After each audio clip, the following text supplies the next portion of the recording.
Welcome to Module 19, Lesson 5. In this lesson, we're going to make a line plot and use a line plot to answer questions. Okay, so you've probably seen a line plot before, but if you haven't, this will be a little new lesson for you. All right, so let's take a look at problem number 1. The weights of some cell phones and tablets are shown. How can you display the data using a line plot? Well, first we need to order the data from least to greatest. Now we have a couple of different denominators here, right? We have fourths, eighths, half, eighths, fourths. So let's take a look at this information. Well, we have 1/4. That seems to be the smallest one we have here. And we have two groups of two pieces of data that are 1/4. Now we need to look at our other ones. These both have the whole number 1 in them. So I know they're not going to be my next. So the next one I want to compare is 3/8 and 3/4. I know that when a fraction has the same numerator, the denominator will tell me which fraction is greater and which one is smaller. When the numerator is equal and the denominator is larger, that means the fraction is actually smaller. So 3/8 is my next fraction. Then 3/4. So now we'll look at our fractions 1 3/8 and 1 1/2. If I think about 1 3/8, I want to use my benchmark fraction of 1 1/2 here. Well, half of 8 would be 4. So I know that that's less than 1 1/2. So my next number would be 1 3/8. And finally, my greatest is 1 1/2. All right, so now we're going to put that into a table. So our first weight was 1/4, then 3/8, then 3/4, then 1 3/8, then 1 1/2. We had 2 1/4 and 1 of everybody else. In order to create a line plot, we need to determine an interval. That's what each of these ticks is worth. We're going to look at our fractions and determine which common denominator we should use. Well, all of these have 8 as a multiple. So we're going to use the common denominator of 8, which means our fractions will have an interval of 1/8. We need to first label the fraction lengths on the number line.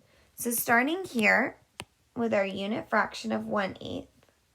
So then our next would be 2, 3, 4, right? Go ahead and label the rest of your number line. All right, so now we've labeled our fraction lengths. We're going to plot an X for each data point.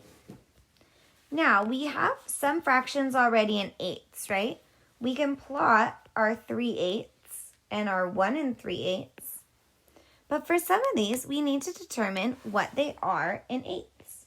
So let's find our common denominator of 8. 1/4, in order to have a denominator of 8, we need to multiply the denominator by 2. So we must also multiply the numerator. So our common denominator for 1/4, or our equivalent fraction for 1/4, is 2/8. And we know we have 2 of those to plot. Let's do the same for 3/4. Again, we know we're looking for a common denominator of 8.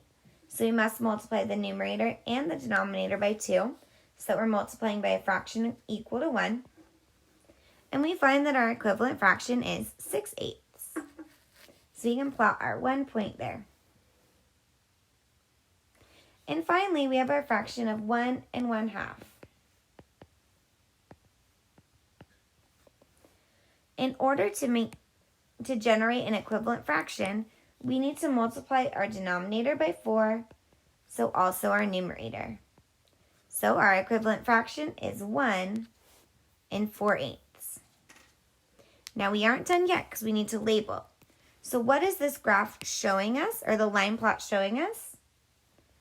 It's showing us cell phone and tablet weights,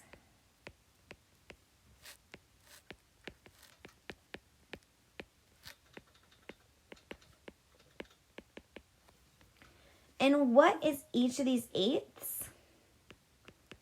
It's the weight in pounds. So 1/8 of a pound, 1 pound. All right, pause the video if you need any more time to complete your line plot.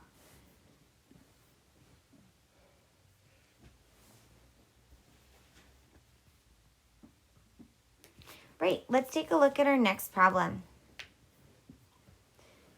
The line plot shows the widths of different portable music players. How much greater is the width of the widest portable music player than the narrowest? Okay, so we have our widest here and our narrowest here. Oh, sorry. Letter A tells us to draw a box around the width of the narrowest. So we'll draw a box around the narrowest and a circle around the widest. Letter B says to determine which operation to use to find the answer. So how are we going to solve? We need to use subtraction. Then we'll write our equation to solve. Our width of our largest is 1 1/8 inches minus the width of our narrowest, which is 1/4 of an inch. And this will give us our answer, which is how much greater. So I'm going to use a G for greater. We have a couple of things we need to do before we can solve. The first thing is we need a common denominator. We're going to use the common denominator of 8. So we need to find our equivalent fraction for 1/4 with a denominator of 8. We need to multiply by 2 halves. So we'll find that our equivalent fraction is 2/8. So now let's look. We have 1 1/8 minus 2/8 equals our greatest. Let's rename this as a fraction greater than 1. 1 whole is equal to 8/8 plus our 1/8. Then we can subtract our 2/8 to find how much greater it is. So we end with 9/8 minus 2/8 equals how much greater, or how much wider. And we find that it is 7/8 inches wider than the narrowest, right? The width of the largest is 7/8 inch greater than the width of the narrowest player.